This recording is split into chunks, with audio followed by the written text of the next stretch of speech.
This channel supports Extra Life in its efforts to raise money for the Children's Miracle Network. For more information about how to donate and join in their efforts, go to the link displayed here. Extra Life. Play games, heal kids. What up, everybody? This is your boy Black Magus, and I've had enough time to sit in, just go through some of the social media reaction.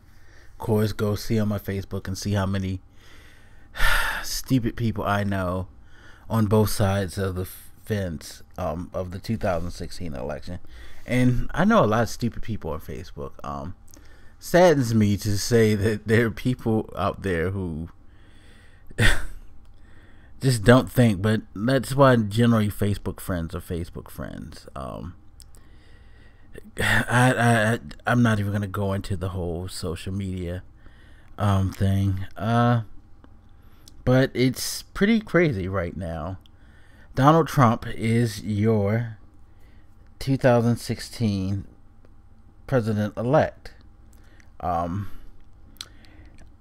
knew things were going bad once I saw Ohio get taken off the board. Ohio's a big key state. It's really funny because as much as we focus on Florida and just to see how big Florida is, truth being, Florida's only getting the attention that it gets because of what happened to Al Gore with the whole chaffs and the count and all of that, you know, the miscount and things like that. Ever since then, Florida's all of a sudden become this magnetic state. But there are certain states that have always been very, very key that tend to flip the script and kind of give a better implication.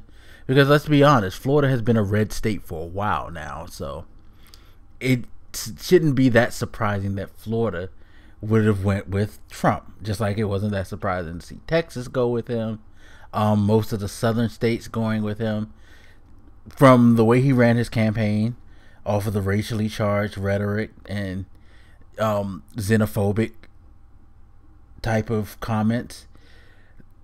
Sorry, as a Savannah, Georgia born person, I know how the South is, and I'm here to tell you sorry, but when it comes to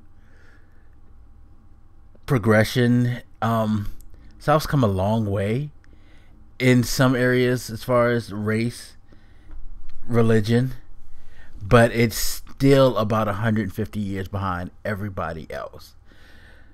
They will key in and lock on anybody who is not for non-Christian, non-white people. That's just the South. I hate to say it, and it hurts to say it because being from the South, you have a sort of a sense of pride of being. It's even though I've lived in the North most of my life, I still have that Southern pride thing within me.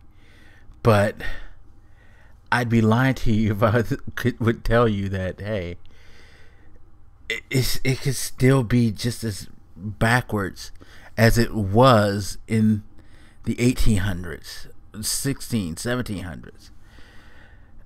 Those people love someone who emboldens the idea that American values revolve around white Christianity. Period. Fuck your gays, fuck your Muslims, fuck your immigrants, fuck your blacks. It's all about them.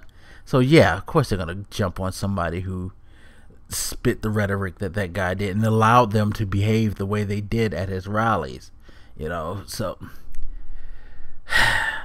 that wasn't the surprise. The thing was that with the way that things are set up, you have to be able to swing certain electoral votes. And Ohio has always been that pivotal state. It's been that state, at least from my perspective, that things turn. Because if you get Ohio, it seems like once Ohio falls, the rest of the key states that aren't traditionally blue or red come tumbling down. And we saw that effect last night. You saw Michigan tumble. Wisconsin, people kind of felt like it was going to go red, but it was kind of, again, Ohio kind of made that more of a no-brainer. Pennsylvania, going the way it did. Yeah, it was just boom, boom, boom. The big guns started to all fall, and it was just a cascading effect. Now, with all that being said and done, what does this election say about the status of the United States in 2016? It says quite a bit. It shows that, for, again, going back to what I was saying about the South, for all the progression that has been done, it seems like the clock has ticked back a little, and the things that we shouldn't be proud of or shouldn't want to hold as American values, it seems like people wholeheartedly endorsed it. I guess, people don't want to say it, but it does stand to reason that the Obama presidency had a huge effect on this. For 8 years, the fear of things changing to where, homosexual rights were building. You had an example of a minority being viewed as a strong leader, not just to his own people or to the upcoming generation, but to the world. People around the world respected the hell out of President Obama, and he kind of was looked at as a hope and a change that America would grow in a different direction that will be much better for the world as a whole.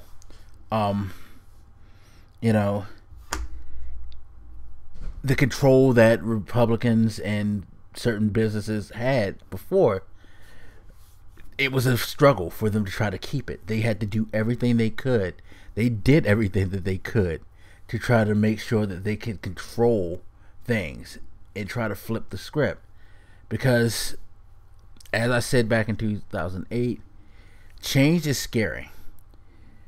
When you're used to a certain way of life for so long, it's scary to be told, hey, it's just not all about the Christian white guy being in charge.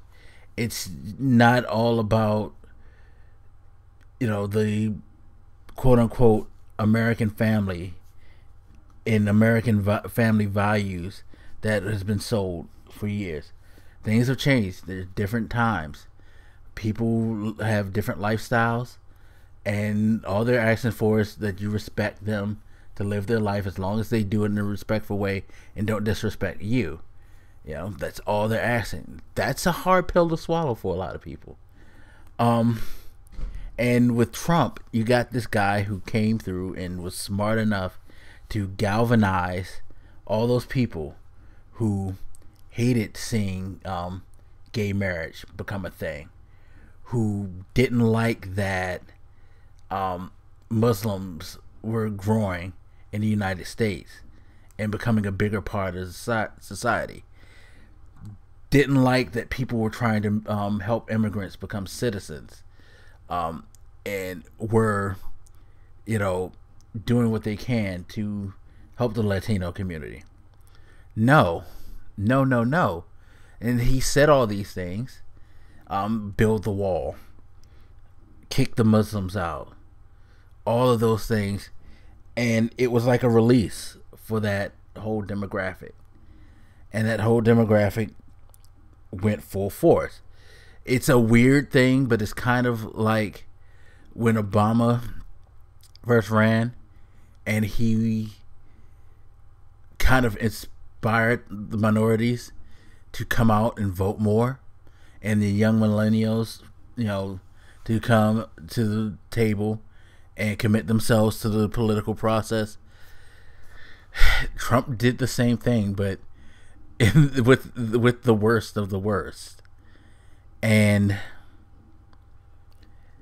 those of us who considered ourselves to be better people, we didn't do the job that we were supposed to do. It was some shocking numbers that were thrown around last night. Women vote. It was just about split among different age groups and education demographics as far as Clinton or Trump. That says something, especially with all the stuff with this guy talking about grabbing women by the pussy and all the things he said over the years. You know, the misogyny. That's a weird thing. They said Latino voting went down from, I believe they said 83% in 2012 to 65%. African American going from 93% to like 83 or 85%. So the groups that started to vote more decided to vote less. Which is shocking. The third party thing had a pretty good hold, as Gary Johnson got I think somewhere between 3.5-4% of the vote, which I kind of found amusing because I know a few people who said that they were going independent because they don't like either of the candidates and what they stand for. Whereas with Gary Johnson, his platform wasn't clear. He had little foreign knowledge. He kind of came in as the nicer version of Trump, someone who isn't politically savvy, but hey, why not, kind of thing. And it just kind of infuriates me to this day how people would just say, well, fuck it, I think Democrats and Republicans are all horrible, so I'm just going to throw my vote here. Make sure that if you're going to throw your vote there, you know what the guy completely stands for and you agree with this. And that's one thing that is kind of hard to get people to think about, because we vote for selfish reasons, for very, very selfish reasons. The Bernie Sanders blowback. Bernie was such a charming, endearing person, which is a lot. I'm telling you now, people, a lot of the reasons why people win, it's either you say the right thing or you have enough charm that even if you aren't able to necessarily say the right thing, you can get over in charm. Now, here's the thing with Hillary. She could say the right thing. She didn't have charm. And she had built a legacy on the fact that she just was not a likable person. I know people like to say they don't trust her. Emails. She did something that has been done by tons of Secretary of States. More recently, Colin Powell and Condoleezza Rice have both been under investigation for, of course, the Republicans made them back off, but they sent classified documents through private servers. So she didn't do anything there that we haven't seen before, but again, she's always had this air about her, even back, and this has been ever since her husband was in office. People just did not like her. She's never been that warm, enduring person. I can remember hearing my mom talking about how she didn't like Hillary. People like Bill had all the charm in the world, but it was like Hillary has always been the dead fish, and that has resonated strongly through her whole career, and it has made it easy to dismiss her. It's made it easier to heighten things when she actually does come out of her face, like in the first Obama election. Some of the things that she said were appalling, but they were even heightened more because she wasn't liked already, so it just made her worse. It just villainized her worse. So the things that they try to knock her on, they became a heightened thing, and her not having the personality to jump out in front of it and to, one, either own it or be open to discussing it. That hurt a lot. It just added upon the air of she can't be trusted. She's not likable. She didn't do much to make herself to be liked.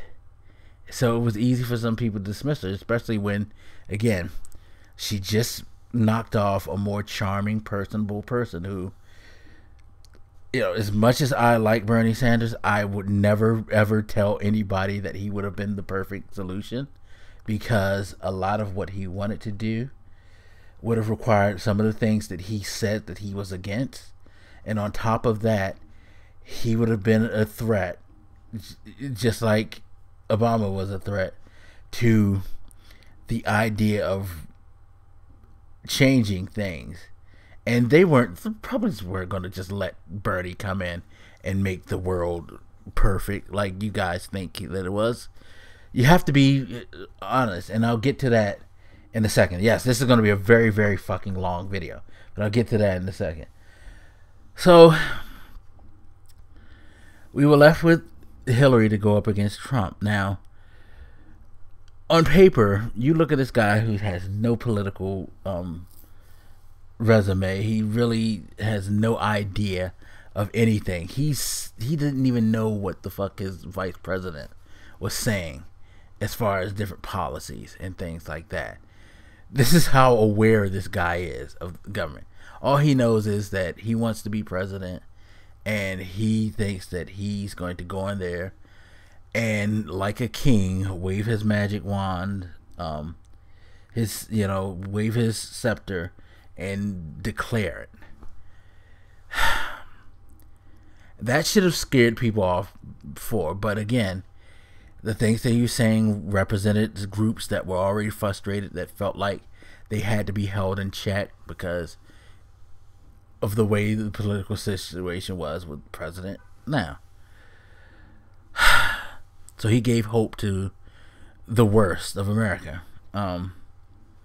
And those of us who considered ourselves intelligent, thoughtful, considerate people, we broke, because once Bernie didn't win, a lot of us just like, oh, well, fuck this, I'm not voting, or I'm just going to vote for a third party because I can't stand her. And again, no real deep reasoning as far as why she shouldn't be president, other than the email thing and the charity thing. Charity thing was a harder thing because she got money from foreign, but mind you, it was for her charity foundation, her husband's charity foundation, the Clintons' charity foundation. While she was Secretary of State, foreign countries sent, and she didn't say anything. Again, this goes back to it's a transparency thing. If she would just say it and own it, nobody would care. But she didn't say anything. I guess she felt like she didn't because it was charity, but say something. That's all she really had to do, was say something. It wasn't hurting anything, but again, when you already have this like villain persona, when you do things like that, you just make it worse. And I think that at the end of the day, I'm hoping that there's somebody around her to say the things that I'm saying, or I hope that somebody could cut this and send it to her, because at the end of the day, her biggest problem was she wasn't smart enough to just say something. All she really had to do was say something. She wasn't like Bill. Bill could bullshit people because Bill was a charmer. I did not have sexual relations with that woman. Everybody bought that. Yeah, well, technically he didn't. He just, he just came on her dress. He could do that because he has the personality. You don't. You need to be straightforward. But she never seemed to grasp that. That her biggest ally for her was to be straightforward. She never got it, and nobody around her seemed to want to clue her in. Biggest downfall. And that's that she never got how to present herself. She could never ever present herself. When she tried to be warm and fuzzy, it came off as phony. But when she tried to just be businesslike, people were, turned off by that. Of course, we still have this stigma of a woman with an authoritative personality is very unattractive, and we don't like that. They're always the bitch. Mind you, there are some cases where women think they're being authoritative. I've worked for a couple like that, but they're just being overly over the top with it and are being bitches. It happens. But for the most part, like Elizabeth Warren is a very authoritative woman. She's no nonsense. But she's not a bitch. She knows how to be authoritative. That is what you want. Again, goes back to personality traits and being able to, communicate with people. Hillary's never that great of a communicator. And she just failed in communicating her message. Because a lot of the things that people liked about Bernie, she was for. But hearing it from her as opposed to someone like Bernie, two different things to people. So, yeah, in the end, she was her biggest worst enemy in the whole thing. On top of the fact that Trump just revitalized that whole black, dark,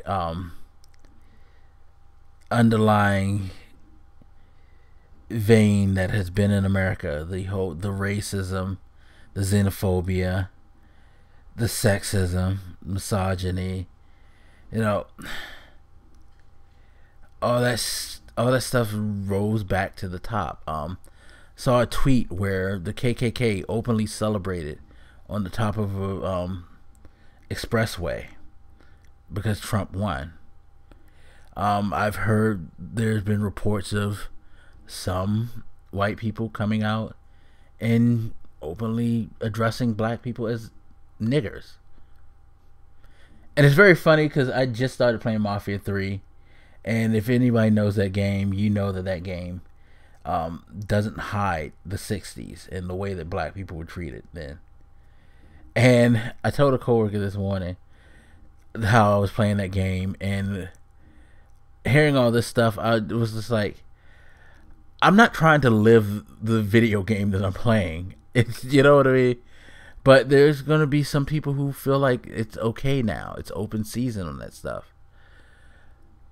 And that's sad. I fear for friends. Like, I know a guy. His family moved from Somalia to the United States when he was a kid. So he's a Somalian immigrant. He's Muslim. Two things that ain't going to sit right with the political temperature of this country right now. So I have to fear for him. I have a friend from New Zealand. She's going out of her mind. Like a lot of countries are going out of their mind, wondering what's going to happen with the world and the world economy. We've already seen the world economy start to shake and fall because of this election. A lot of foreign leaders are just not sure as to how they're going to deal with world problems. I mean, this man wants to remove us from a lot of different world coalitions. And that's not good. It's like he's trying to revert us back to like this whole closed border thing like Teddy Roosevelt had. That worked back then for the time. But it's not going to work now. We're in too advanced of a state of this being a world economy and a global society. The world is moving more towards that. With all the aches and pains and the division, it's still progressing. Again, changing to a more worldwide view. But that change must have been scary enough to make people want to fall back to the old method of looking at things, where it's not the USA and them, but us versus them. It's going to be a weird, interesting situation because I don't think he's going to make it through his presidency, to be quite honest. I think there's another underlying agenda that's even scarier. That's Mike Pence, because he holds a lot of those values that made Trump endearing to his constituency. The thing is, this guy has the intelligence and the political experience to actually make a lot of this stuff happen. And he's already had experience in the Senate working with a lot of these top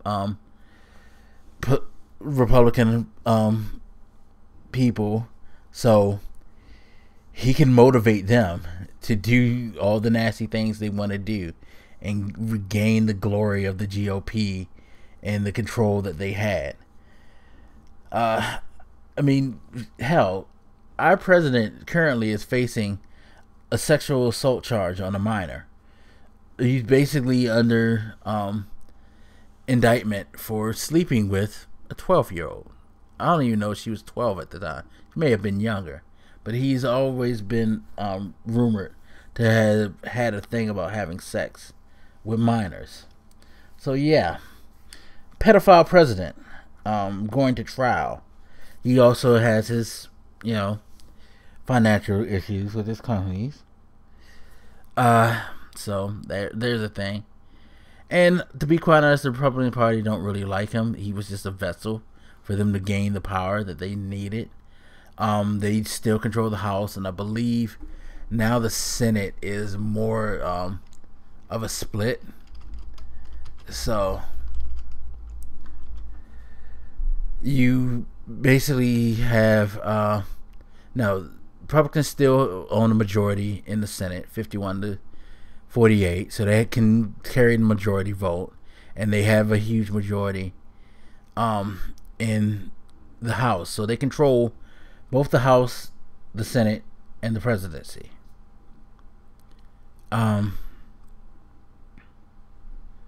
Yeah. So they can roam about and do all of the things that they want to do that probably aren't going to be best for the country. And that's the thing. Like, I don't mind Republicans if they're going to use their power for good, basically. But the people that we have now, they're horrible people, and they're more concerned about their glory and their legacy than about this nation. It's all about their personal values and moral opinion than what's right for the whole. And this is the scary thing. And that's the thing that makes me more angry about this election, is that, again, we're so keyed up and focused on Trump, Clinton, that there was a bigger thing moving out there, and it was the House and Senate, where we could have made a bigger change and at least made it so there were better checks and balances and the possibilities of having more bipartisan legislature, legislation that was more thoughtful for everybody. But now that's gone. They have the power. Now they can do whatever they want. They can put any type of Supreme Court justices they want to block and repeal whatever laws that they feel like need to go. They could do all that. And they have a man who's willing to cater to the worst of those things. And it's just gonna be bad. I know people think that it's an overreaction, but you're seeing the world react poorly to this. It's not just us. This is the world holding their breath, being in fear. That says something. It says something very, very, very, very bad. Now, as always, I can't just leave on a whole bitter, sour note, because thing is, there's still hope. My hope and my hopes for every election that there is that this will teach people something. You guys who are younger, who just started to vote, I'm sure a lot of you probably went with Clinton to go against Trump, and you're probably feeling bewildered, not understanding how something like this could happen, all of those things. Sadly, it's a part of the political process. You're not going to always win, and the best scenario is not going to always work out. But you can learn from these things. You can understand why things happen, and you can start to notice where you can make things better. As I've been saying in every political video that I've done this year, start from the bottom. Local elections. Look at those people who are running for councilmen, for school council, board of education, sheriff, just district court houses, local, magistrates, all types of things. Your governors, your lieutenant, your governors, your comptrollers, your state senate, all of that stuff. These are people who are going to have the biggest impact on your lives anyway, because what they do in your state, in your local area, will impact you first. There are also those people that you can get a better feel for on the come up to understand who they are. Most of the people who ascend to presidency don't luck up like Trump. They build a background like Obama did, and you get a better sense of what they've done in their communities, things like that, and they rise up. Watch those people. Those are the people that you want to see ascend, and then follow them and try to help them get to places where they can be more effective in government, like the Senate, like the Congress, things like that. Pay attention to your congressmen. Pay attention to your senators. They affect legislature more than anything else. The president can dictate policy, but without Congress being willing to pursue those mandates, there's nothing a president can do. A president, his power is not as big as people think. Okay? But the Congress and the Senate, they have almost all the power to change your lives. Follow those people. Find out who those people are. Find your district. Find out who your congressmen and senators are, and be very knowledgeable of what they do. It's bigger than the sideshow that is the presidency. There's elections going on yearly for something, and that can affect you and your life tremendously. Be more proactive. Stop screaming the bullshit about the system doesn't work, especially if you're not involving yourself in that system. You're just looking at it from the outside and throwing your hands up. You're not taking the time to educate yourself. So how can you really know what's going on? And again, being proactive and involved helps tremendously. So guys, don't be disgruntled. Don't be discouraged from involving yourselves in the system. There's a lot of magic that can be worked and a lot of things to be done. It just takes us to actually take it seriously. This year, a lot of people didn't take it as serious. A lot of people got bent all in their feelings because the people they didn't want to be there weren't there. They took their ball and they went home. They did like their rational thing, and now they're going to be those people that you see to be like, see, if Bernie would have won. Like, no. Because the thing is, Bernie even told his people, you need to rally around Hillary because there are things about her that can be much more appealing, and she's much more open to listen to her senators and her congressmen and people who like Bernie. And as long as we as people stay involved, she'll do the things that we need to do. He told us this, but people still decided to be like, no, I don't want to. He didn't win, so it's all fucked up. Yeah, it's all fucked up for real now, ain't it? You know, just because you don't win a battle doesn't mean you stop fighting a war. And that's the biggest problem with the American society, is that we aren't committed to change. We're not committed to that. As soon as things don't go the way that we want, we break. We got to stop doing that, people. You really got to stop doing that. Don't break and run. I'm not breaking and running. I'm got to see who I got to vote for next year. Because there's some things coming up locally that we got to attend to. So, yeah, life's not going to stop, and there's not going to be a lack of opportunities to try to make the changes that you feel like are necessary in society. It's funny because a lot of people are using this from Luke Cage, but it's very apropos. The saying that they say, always forward always. Gotta go.